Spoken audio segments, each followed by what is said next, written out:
មានបាយទៀតទេលីចាស់លីចង់បានប្រពន្ធទេហើយអ្វីខ្ញុំមិនអាចរួមរស់ជាមួយប្អូនប្រុសនិងប្អូនស្រីរបស់ខ្ញុំតើអ្នកកំពុងនិយាយអំពីអ្វីភរិយាដែលរដ្ឋាភិបាលបញ្ជូនមក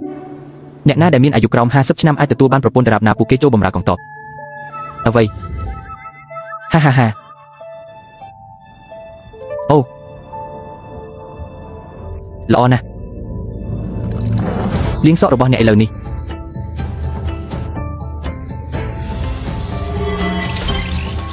រៀបការជាមួយប្រពន្ធដើម្បីក្លាយជាប្រព័ន្ធរឹងមាំគឺនៅសេវាកម្មរបស់អ្នកតម្លៃពលកម្មរបស់ម្ចាស់ផ្ទះ Live គឺ 0.1 គូស្វាមីភរិយាមានទេពកោសល្យបានផ្សាយបន្តផ្ទាល់ភាពជាប់បានយូរមានរយៈពេល1ឆ្នាំកូនប្រុសទី4នៅរស់ទេហានោះជាសិទ្ធខ្ញុំជាអ្នកធ្វើដំណើរតាមពេលវេលាពេលខ្ញុំមកពិភពលោកនេះដំបូងខ្ញុំគិតថាខ្ញុំអាចក្លាយជាអ្នកមានដោយពឹងផ្អែកលើប្រព័ន្ធប៉ុន្តែកន្លែងដែលខ្ញុំឆ្លងកាត់ស្រដៀងទៅនឹងរាជវង្សទាំង5និងក្រដប់ឈ្មោះទុច្ចរិតកំឡុងសម័យសង្គ្រាម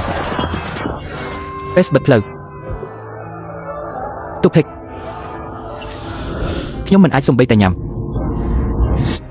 នៅសល់តែ1ឆ្នាំទៀតប៉ុណ្ណោះក្នុងការរស់នៅប៉ុន្តែជាសំណាងល្អរដ្ឋាភិបាលមានបន្ទាត់ល្អ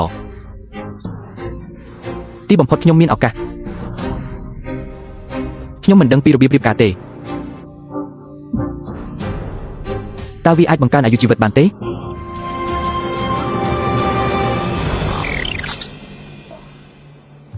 អាហាឡៅលីហើយអ្វីបានជាអ្នកយំអូខ្ញុំដឹងថាអ្នកមានហានិភ័យខ្ពស់នៃការស្លាប់ប្រសិនបើអ្នកចូលបម្រើកងទ័ពប៉ុន្តែអ្នកមានអាយុ49ឆ្នាំនៅឆ្នាំនេះខ្ញុំបានរស់នៅគ្រប់គ្រាន់ហើយតើខ្ញុំគួរពិចារណាវាទេនេះគឺជាបញ្ហានៃមរតក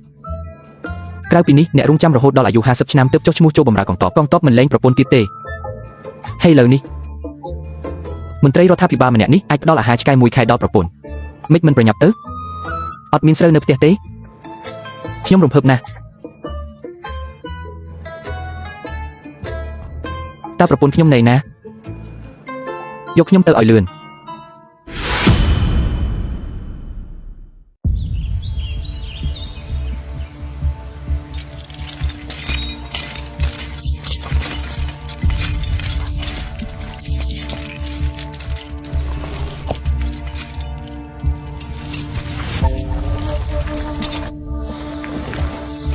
ហើយមន្ត្រីដែលបញ្ជូនប្រពន្ធក្មេងមកនេះហើយអ្នករាល់គ្នាក្រោកឈរឲ្យត្រង់ហើយមានការប្រុងប្រយ័ត្នបន្ថែមទៀតហើយអ្វីបានជាគេធ្វើគុយទាវធ្វើដោយដៃទាំងអស់ខ្ញុំក៏ចង់យកប្រពន្ធមកផ្ទះធ្វើការដែរមើលមាត់ឆ្កែរបស់អ្នកប៉ុន្មានថ្ងៃនេះវាល្អល្មមនឹងមានកូនចៅដើម្បីបន្តត្រកូលអ្នកនៅតែរើសអើងឈៀវមេងហើយខ្ញុំថាហ្គួនជេងពីខាងក្រៅឈៀវមេងតើក្មេងស្រីទាំងនេះមកពីណាអូខ្ញុំខ្លាចអ្នកខ្ញុំប្រាប់អ្នកទាំងនេះគឺជាមេតបស្រីនៃកងទ័ពស្រូវគ្រូសាអ្នកទោសនឹងគ្រូសាល្អខ្លះគ្មានកន្លែងទៅណាទេតែគ្មានទេសកលរងចាំបន្តិចអ្នកកំពុងលោតជាមួយបរិះធំនិងខ្លាំងនោះពួកគេអាចយកផ្លែទំពាំងបាយជូរនិងផ្ដល់កំណើតដល់ទារកហើយសូមមើលវាម្ដងទៀតវាច្បាស់ណាស់ថាម្ហូបចិនគ្មានប្រយោជន៍ទេអ្នកទាំងអស់គ្នាលុតជង្គង់នៅមុខខ្ញុំ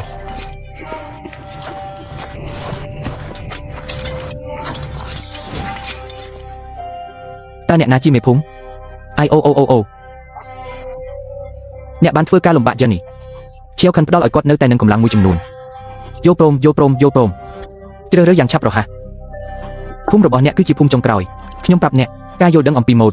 កុំនិយាយថាខ្ញុំបានលាបស្បែកអ្នកកុំខឹងខ្ញុំនឹងធ្វើវាភ្លាមខ្ញុំកំពុងនិយាយជាមួយបរិះទាំងអស់នៅក្នុងភូមិលេខចាំខ្ញុំរាប់ដល់3ហើយអ្នកចាប់ផ្ដើមចាប់វាមក1234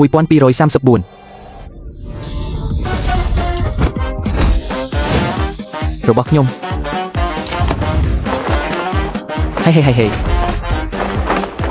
ហេអ្វី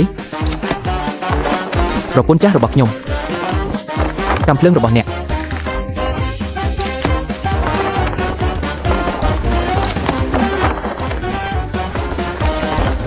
មិនដឹងគួរគោរពអ្នកចាស់និងស្រឡាញ់ក្មេងទេមានខួរក្បាល បងធំសូមជ្រើសរើសមួយក្នុងចំណោមបងប្អូនស្រី3នាក់របស់យើងទៅកុំញ៉ាំអាហារថ្ងៃត្រង់ហេតុអ្វីបានជាខ្ញុំតែងតែយកវត្ថុនេះមកវិញខ្ជិះខ្ជាយអាហាររមៀលស៊ីក្វិននឹងប្រពន្ធចុងរបស់គាត់ខ្ញុំប្រាប់អ្នកប្រញាប់ឡើងអ្នកណាយឺតបញ្ជូនជំរំយោធាឡាវលីទុកជាប់អ្នកឃើញទេអាយុនោះគឺជាពេលដែលអ្នកមានកម្លាំងខ្លាំងប្រញាប់ឡើងមិនសមហេតុសំផលតើខ្ញុំដើរលឿនទេបើអ្នកមិនប្រញាប់ទេអ្នកនឹងទៅ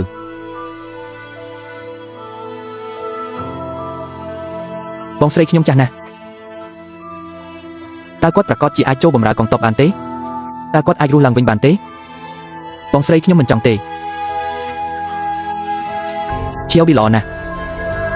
ប្រសិនបើនេះក៏ជ្រើសរើសអ្នកដែរគ្រាន់តែស្ដាប់បង្គាប់ខ្ញុំប្រសិនបើអ្នកត្រូវបានជ្រើសរើសយ៉ាងហោចណាស់អ្នកអាចរស់បានប្រសិនបើអ្នកចាញ់ស្លាប់ពិតជាល្អជាង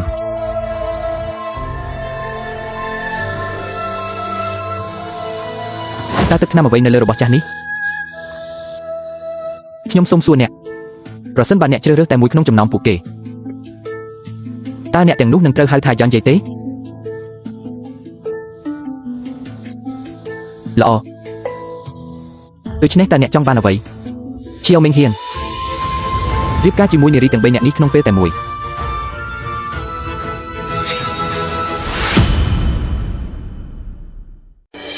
រៀបការជាមួយនារីទាំង3នាក់នេះក្នុងពេលតែមួយ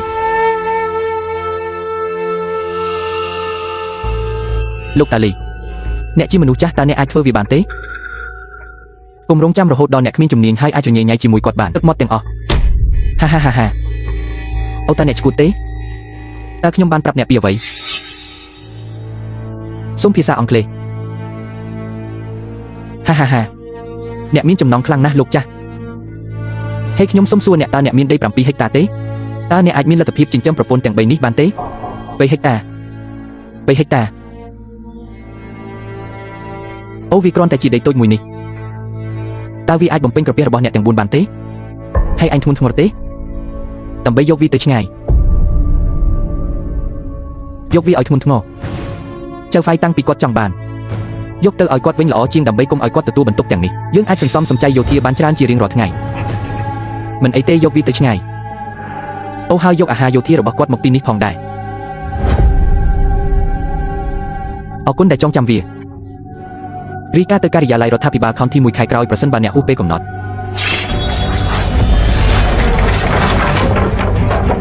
ក្បាលធ្លាក់ចុះ